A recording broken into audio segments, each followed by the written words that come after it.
Well, how are we doing today, folks? I have something really fun to bring this time, and something I've actually been looking for a little while in reference to one of my earlier videos about predicting the next trend of milsurp, ARs, guns, whatever's popular at the time. And I predicted, rightfully so, that fixed carry handle ARs and the retrofuturism GWAT era of ARs was going to be the next big thing, and it certainly is, as we can see today.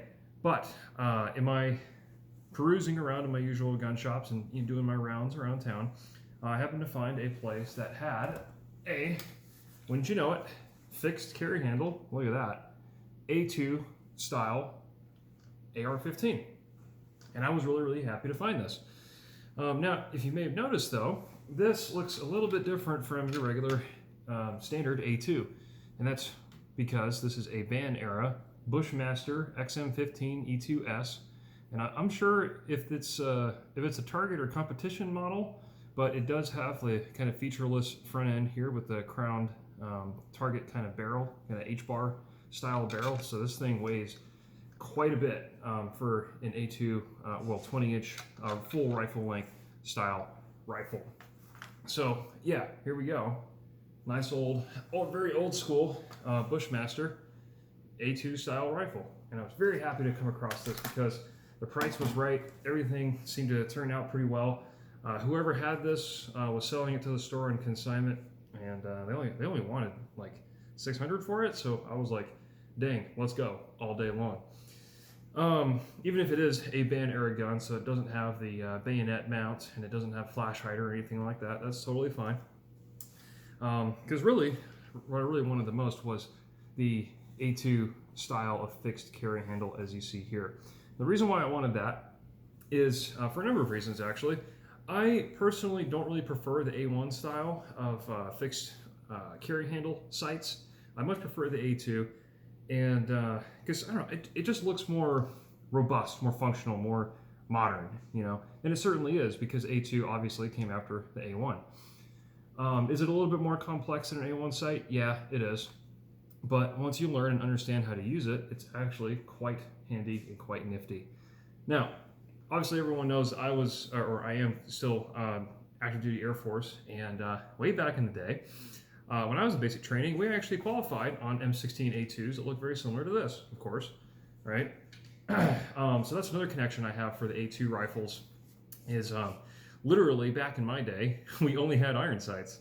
But talking to some of the new folks that get in now, they actually don't use A2s at all for basic training. It is pure M4 carbines with aim point red dots and stuff on them. They don't use iron sights anymore at all, not even the backup ones like I have on my, my A forgery, right? They don't even train with these Maytech rear sights anymore. They don't do that. So it's all red dots. So I'm old enough now and have been in the service long enough to where I can literally say, back in my day, we only had iron sights because we did. So that being said, that's really a whole lot of my reasons for getting this. And the shop also had one of the old like Colt Sporter, like SP1s, I think they're called. And while those are nice guns, I'm frankly not really interested in paying that much money for them because they're very expensive.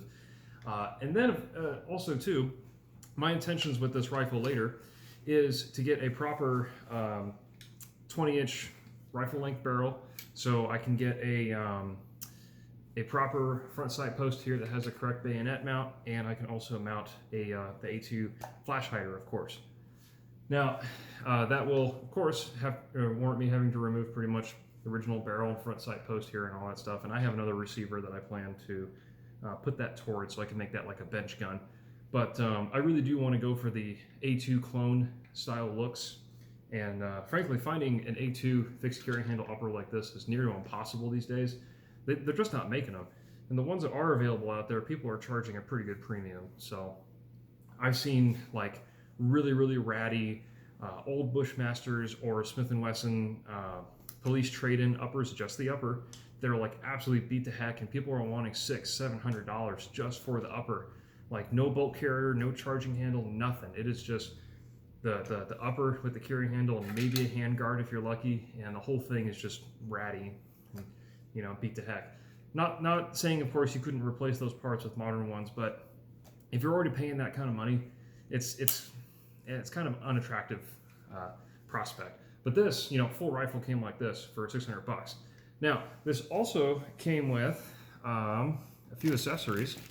So it came with a old style shooting sling, as you can see here. I don't remember the exact pattern for this, but you can kind of see the buckle, or I guess attachment style. This is very old school, and like it kind of makes me think of like M1 Garand style of slings from way back in the day. I forget the name or the model number type for these kinds of slings, but old school shooting sling came with this rifle. And interestingly, another thing I've never seen before is this hunk of lead right here. This is a stock weight, and this weighs about 3.5 pounds. And what you do is you open up the back door. Gosh, this rifle is really heavy. You open up the back door right here, pop it open, and there's a cavity inside here. You take this weight and you shove it back in there, close the door, and now your rifle weighs 3.5 pounds to 3 pounds more for even more weight, as if this thing didn't weigh enough. But if you want like ultimate like low recoil, you're just sitting on the bench or some other kind of prone position, you don't want this rifle to move at all, that stock weight is definitely going to eat up a lot of the substantial recoil from a rifle length AR, right? So that's pretty cool. I've never seen an AR of any kind come with these kinds of accessories. I've never actually seen this before. Didn't even know it was a thing. So that's pretty cool. The trigger in this is also modified slightly from your standard mil spec. It is a 2-stage, but it is quite light. So you got a bit of take up there, and then very light break. Very crisp, very light. Excellent trigger. Certainly better than my A4 for sure. So, but initially I was kind of skeptical, because if skeptical of the gun's quality, because if you know Bushmaster's history, they have quite a exciting history, I should say. So this rifle was obviously made when Bushmaster was still pretty good, and once they got acquired by Remington Freedom Group, that whole fiasco, the quality just basically went downhill really quick, and you couldn't be sure if your Bushmaster was going to be a good one or not. But this one was definitely one of the better ones. In fact, it still says BFI Wyndham, Maine, USA. So this is one of the old original Wyndhams, which is somewhat related to the modern day Wyndham weaponry, which they make great ARs, by the way. So yeah, having that kind of lineage, this is still one of the better before Freedom Group, before Freedom Group acquisition for Bushmaster. So that was awesome. Now, that's not to say though this looks perfect, because there is quite a bit of I guess roughness around the carry handle itself. So let me see if I can point it out here. I don't know if it'll show up very well on the camera, but here you can see on the inner track here, it's very rough. Like, they didn't take a whole lot of time to really finish this and smooth it out all that much. You can kind of see it a little bit back here towards the back. It's sticking up a lot, and I don't know, it doesn't look the greatest, but functionality wise, obviously this part of the rifle has nothing to do with the actual functionality of the gun, which, by the way, was 100% with all kinds of ammo.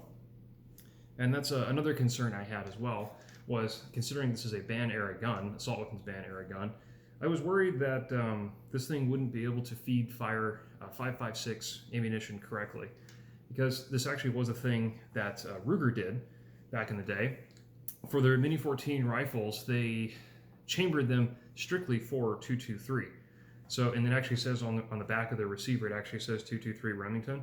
And the reason why that's important is because 5.56 is ever so slightly different dimensionally than 223. So my particular example that I had way back when growing up, that rifle just would not shoot 5.56. It would chamber one round and it would fire, but then you'd have to hammer that thing open with a hammer, literally.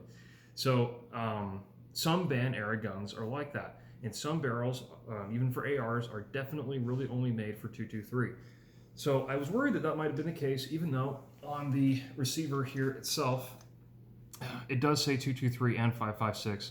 So I was like, okay, I hope this turns out well.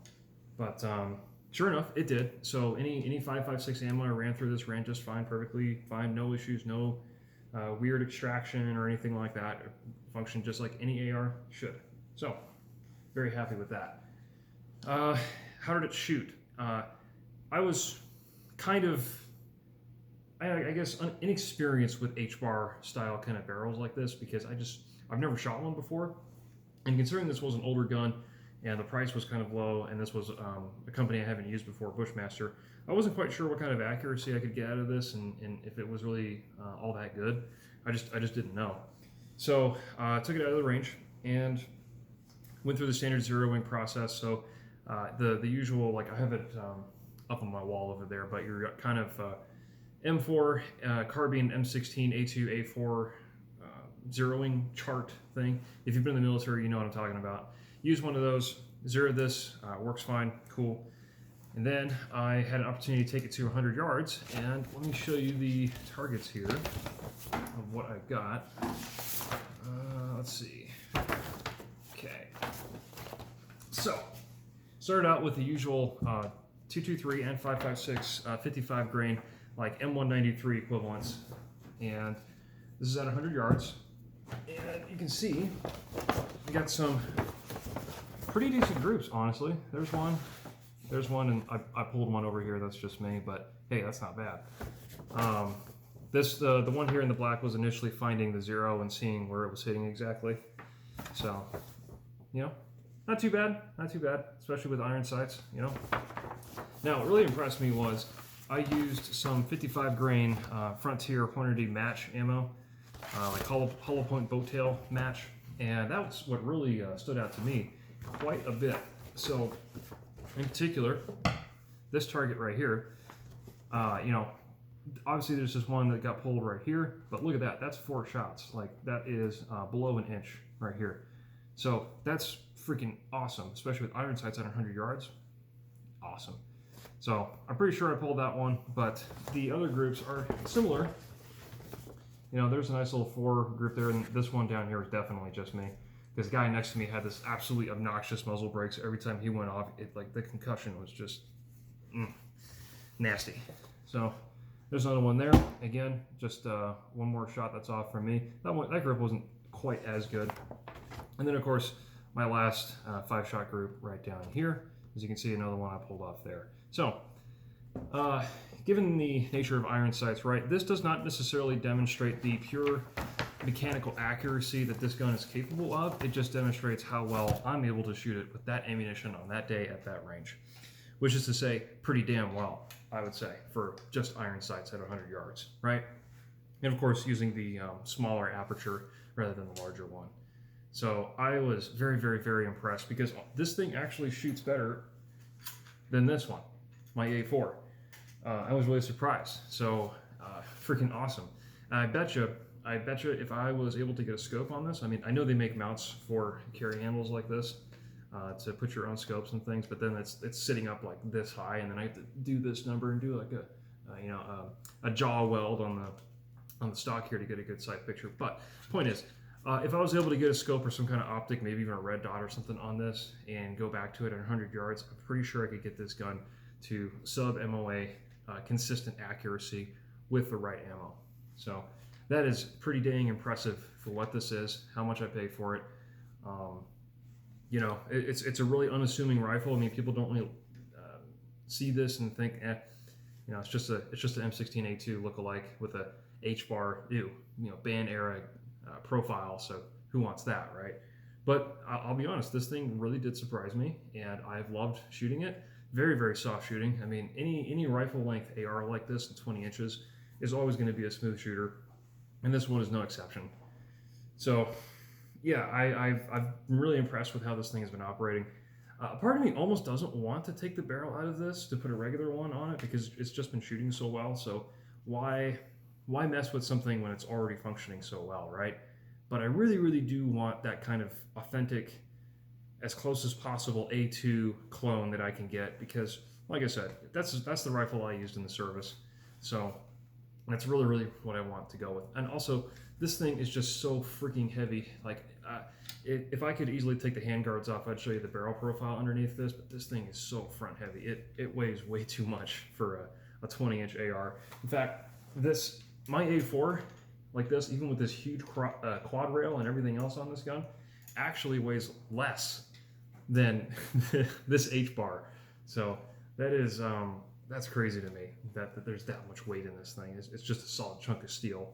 Though I guess, you know, I wouldn't really need a bayonet though, because I can just clobber this guy and use it as a, you know, a long kind of club basically, because there's no way you're going to be breaking that solid chunk of steel. It's not happening. So anyway, but yeah, even though this this rifle does have the A2 style pistol grip with that really annoying thumb finger flange right here. I hate that. On the bench, it didn't really matter, you know, because my fingers fit pretty well in between there, as you can see. No issues there. But normally, I really hate that. But this one actually worked out pretty well.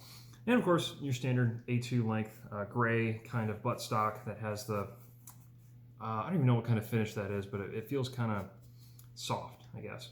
So it's very much your standard looking A2 style rifle, but just with an HBAR. But yeah, I have been super pleased with this thing's performance, and it kind of gives me a whole different look and respect for these kind of HBAR target style barrels like this and what they're capable of, you know. So, and also what iron sights are capable of as well, because a lot of people like to discount them and think they're not all that great. And I'm not going to be that accurate with iron sight fixed carry handle rifle like this. No, you absolutely can be very accurate with these. I mean, there's a reason why people in the military use them for years and years, use them for marksman competitions, drills, qualifications, whatever you want to call it, you know, making out hits on human shaped size targets out 600, 700, 800 meters. You know, you can absolutely do it with this. Now, whether or not your 5.56 caliber is going to be that effective at that distance is debatable, but you know, the potential is absolutely there. So I am super pleased with how this turned out.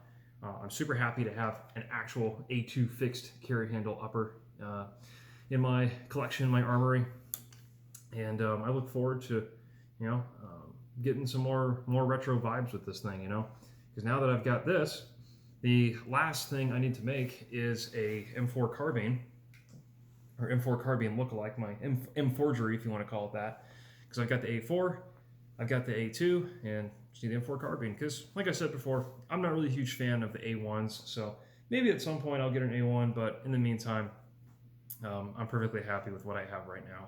So yeah, I look forward to shooting this a whole lot more, and really trying to like dial it in, really take my time and see just how much more accuracy I can get out of such a simple and basic setup. You know, really demonstrates what you can do with some not super advanced equipment. You know. But anyway, I figured I'd bring this rifle to you guys so you can see and everything. And of course, you know, like I said, the carry handles are all the rage right now, and everybody wants them. So I was happy to not pay an arm and a leg for this gun, and yeah, I'm enjoying it quite a bit. I mean, not all AR is an AR, and AR is an AR is an AR is an AR, right? Some of them are a little bit different like this, and what can I say? It just works well. So yeah, not all ARs are extremely boring, although most of them are, but this one is not.